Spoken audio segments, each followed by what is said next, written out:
sur le pouvoir d'achat des Français. Oui. Ce pouvoir d'achat, c'est... Je tiens à redonner du pouvoir d'achat aux Français. Si on revoyait les cotisations, ça va permettre aussi d'alléger certaines charges dans les salaires des Français. Et si on enlevait les intermédiaires, comme je l'ai souligné là au début, entre les producteurs et les points de vente, ça va encore réduire les marges et réduire le prix d'achat des produits.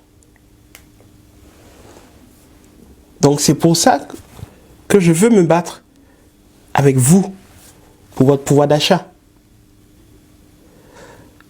Je tiens à dire qu'à travers l'appel du 12 novembre, l'appel d'Avézé, j'ai demandé à le faire sur les territoires. Car ces maires qui sont sur ces territoires en pâtissent avec ce pouvoir d'achat, comme la population. Est-ce que vous avez justement un mot à adresser aux différents maires pour qu'ils vous entendent, notamment pour... Eh oui, tout à fait. 500 parrainages. Tout à fait. J'ai un appel à lancer auprès de tous ces maires. Mes chers collègues, élus de la République. La démocratie repose sur vous. La pluralité politique et démocratique, c'est vous qui la créée. Je vous demande d'avoir cette empathie, ce courage, cette envie de voir le peuple français avoir d'autres propositions. On entend ici et là qu'il y a des propositions farfelues. Toute proposition est une proposition qui permet à chaque citoyen de s'exprimer. Et donc, j'ai besoin de vous. J'ai besoin que vous nous aidez à voir ces parrainages. Donc, votre proposition est une proposition sincère. Sincère. Venant du cœur et de la raison. Parce que je les ai entendus, je les ai écoutés aussi, ces élus. Certains qui touchent des petites indemnités. Pourtant, ils ont une charge de travail qui ne diminue pas. Ils ont peur souvent de se lancer à donner ces parrainages. Parce que là, il y a des budgets qui sont décidés. Ils ont peur de perdre certaines subventions. Vous pensez qu'ils reçoivent des fois des menaces? Je ne peux pas... Recevoir des pressions sous des formes... Ils peuvent avoir des pressions, mais pas des menaces, des pressions. Des pressions au niveau du budget, au niveau des réalisations de certains projets. Mais pas de menaces. Donc, parce qu'on est dans une république réglementaire. Du courage, c'est ça. Ils ont déjà du courage d'être déjà élus. Mais je leur demande simplement de faire agir ce côté humain et démocratique en permettant la pluralité démocratique. Pour nous, les candidats, que c'est un appel petit candidat et de pouvoir décider. Moi, je suis un candidat venant du peuple, pour le peuple et par le peuple. Je veux que nous osons ensemble la France de demain avec vous. Donc, ayez le courage, l'envie, l'engouement de donner vos signatures, vos parrainages. Je sais que ce n'est plus directement aux candidats.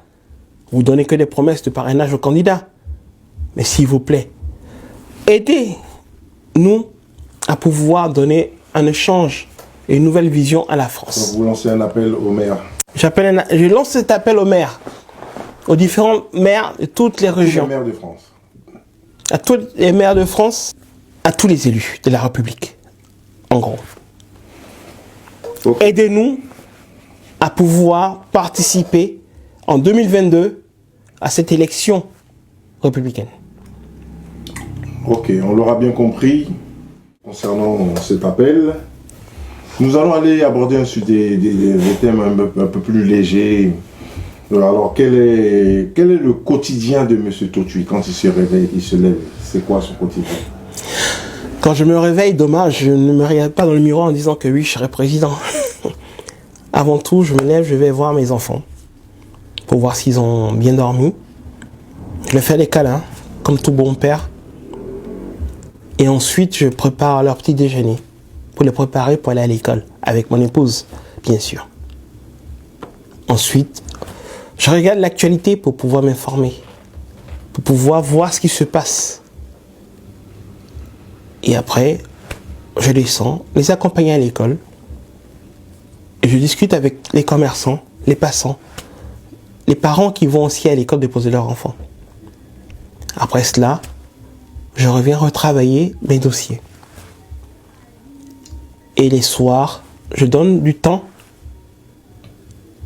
à la population. Je vais dans les territoires rencontrer des citoyens lambda afin d'échanger avec eux. Je vais souvent dans des cafés citoyens pour entendre les Français, pour entendre ce cri qu'ils ont.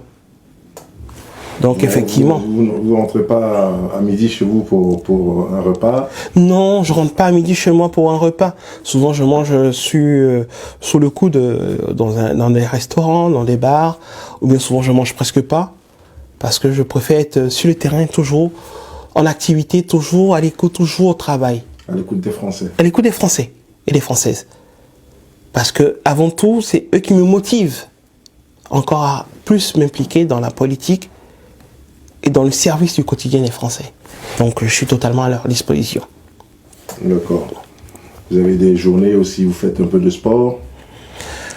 Ça m'arrivait de faire du sport, je ne vais pas vous mentir. Ça m'arrivait de faire du sport, mais ces derniers temps, je n'arrive pas à faire du sport parce que je suis totalement en train de courir partout. On peut dire que c'est aussi du sport. Courir partout pour rencontrer les Français. Et surtout pour rencontrer nos élus de la République, pour avoir ces parrainages, ces promesses de parrainage. Vous allez reprendre le sport en temps opportun. Oui, je vais reprendre le sport en temps opportun. Je vais reprendre le sport dans la nature que j'aime bien. Alors, la réaction que... Vous avez des anecdotes suite à votre candidature? La réaction des gens, de vos parents ou des amis, de vos proches? J'ai plein d'anecdotes, mais j'ai des anecdotes qui sont vraiment souvent blessantes. Je vais raconter une anecdote. Ne serait-ce que hier, je suis arrêté, j'attends mes autres collaborateurs pour qu'on puisse aller à un rendez-vous. Une bonne dame s'approche de moi. Monsieur le vigile, je voudrais savoir où on doit faire cet acte. Je lui ai dit d'accord, effectivement, vous avez raison, vous me prenez pour un vigile, je suis tout à fait d'accord. Je dis vous pouvez faire votre acte dans ce lieu. Elle me dit merci, mais j'ai dit avant tout, je ne suis pas le vigile, je suis un candidat à la présidentielle. Elle me dit ah, en Afrique, parce que je suis noir, automatiquement on m'attribue être candidat en Afrique. Ma mère ainsi que mon épouse, quand je dis que je suis candidat, je les ai d'abord consultés. Ils m'ont dit, mon fils, tu es totalement au service des Français. Et si tu sens que maintenant l'appel y est pour aller totalement et plus encore au service des Français, vas-y. Et là-dessus, j'ai dit à mes filles, voilà, papa va pour être candidat pour les présidentielles. Elles directement m'ont dit, papa président. Et ça m'a vraiment réjoui. Okay. Et donc, vous faites parfois en famille, vous faites quoi? Vous faites à manger? Vous faites, Oui, je suis un bon petit cordon bleu. Alors, quelle serait par exemple votre spécialité en tant que cuisinier, par exemple? En tant que cuisinier, ben, ce que j'aime bien faire et que mon épouse aime, c'est de pouvoir préparer un bon coq au vin. Un quoi? Un coq au vin. Un coq au vin. Elle aime bien ça. Okay. Ou souvent un petit bœuf bourguignon. Elle aime bien aussi. Et quand je fais des mets, je dirais, classiques et rapides. Est-ce que vous avez encore l'occasion de manger du placali, du foutou, de la tchéké? Ben oui, je mange tous ces mets africains, surtout ivoiriens. Je mange tous ces mets pas parce que je vis en France que je dois me couper totalement d'autres cultures et de mon passé. On ne demande pas d'effacer nos origines, on demande simplement d'embrasser notre culture française Donc j'embrasse cette culture française. Ok, donc justement, quelle spécialité africaine vous savez faire ou cuisiner. Ouais, cuisiner. Déjà, je sais préparer la sauce arachide. Communément, que c'était appelle la sauce d'agatine, c'est ça? D'agatine. Voilà. Ou mafé. Mafé, oui, mafé, voilà. Mafé, Mafé. tout à fait, mafé. D'agatine, mafé. Donc, je sais le faire. Et je sais aussi faire, on va dire, de la loco. En fait, voilà. en l'occurrence de la loco, je pense que vous mettez des tranches de banane dans de l'huile et c'est bon. Voilà, c'est des frites, on va dire, mais plutôt avec la banane. Voilà. Donc ça, c'est ce que je fais et j'aime bien. Et mon avant-dernière, elle, c'est toujours papa à loco. Parce qu'elle aime bien, parce que c'est bien sucré, c'est tout, elle aime ça. La dernière, c'est plus, elle, c'est la tiéké. Okay. Alors, en Europe, votre équipe de football préférée? En Europe, la question qui... ouais, en Europe, mon équipe préférée, c'est l'équipe de France. Okay. C'est l'équipe de France parce que... Et dans les clubs? Dans les clubs, là, vous cherchez la bagarre. Ben... Attention. On va pas diviser la France. Mais mon cœur bat beaucoup plus pour le PSG. Désolé. Ok, très bien. Bon, ben, les Marseillais l'auront entendu. Non, je supporte aussi Marseille, hein, quand ils sont en Champions League ou bien en Europa, je les supporte. Mais là, étant beaucoup plus dans la région parisienne, j'ai beaucoup plus d'engouement pour le PSG puisque je peux me déplacer pour aller voir souvent les matchs. Okay. Voilà, c'est comme quand j'étais... de supporter Marseille aussi. Tout à fait, ça m'arrive de supporter Marseille. Même dernièrement, j'avais supporté Lille quand ils étaient en Europa. Et donc voilà, je supporte les équipes.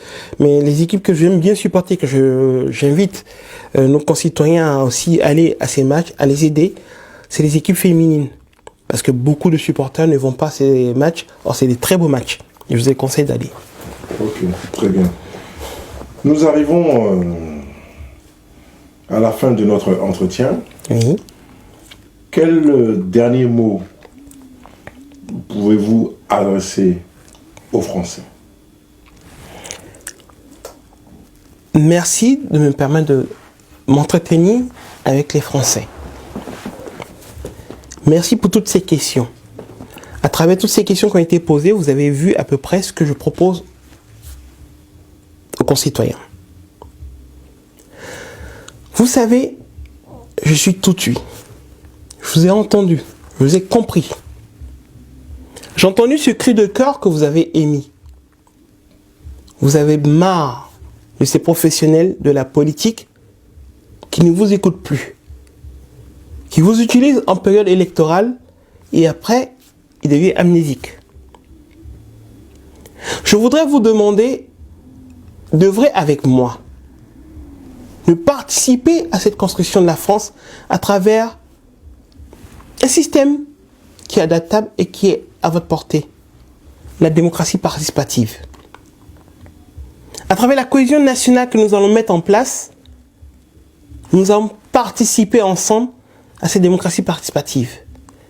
Car la gestion par le peuple, pour le peuple, est plus efficace que la gestion par des politiciens pour le peuple. Ils ne vivent pas tous notre réalité. Ce qui fait que ça stigmatise la population. On a du surenchère qui se fait avec des candidats qu'on nous propose, concrets totalement. Je voudrais simplement que vous créez votre leader, votre candidat. Je pense l'être, puisque c'est en vous écoutant que j'ai pris l'initiative de me lancer dans ce combat, de m'engager auprès de vous, à vos côtés, au quotidien, d'être disponible, d'être le candidat du peuple. Je ne ferai pas de rhétorique ou je ne ferai pas d'amalgame entre la République, entre les besoins de la République et le besoin des peuples. Le peuple forme la République.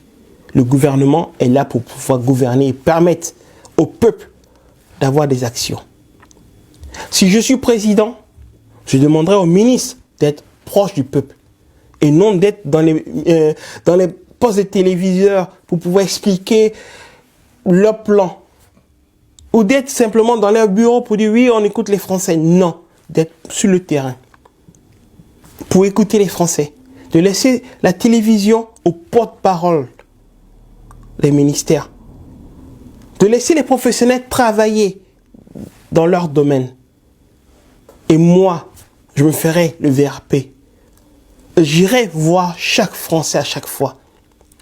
Je ne mettrai pas de distance entre les Français et moi. Et je permettrai à ce qu'ils puissent désigner des représentants, comme au Conseil économique et social. Je leur permettrai de pouvoir participer dans la démocratie participative dans leur commune, dans leur territoire. Et cela leur donnera vraiment le goût et comment savoir, comment se gérer leurs biens et leurs deniers. Donc, je compte sur vous. Permettez-moi de pouvoir me réaliser avec vous. Donc, mobilisez-vous. Allez vous inscrire sur les listes électorales afin que lorsque l'élection sera lancée, vous puissiez voter pour ce candidat que je suis. Et je compte sur vous pour pouvoir vous mobiliser dès à présent sur les réseaux sociaux et partout à faire parler de Stéphane Totui, même dans les régions retranchées. Je vous remercie et je salue et je vous dis merci, Monsieur Lobard. Merci. En vous souhaitant bon retour et bonne chance. Merci beaucoup.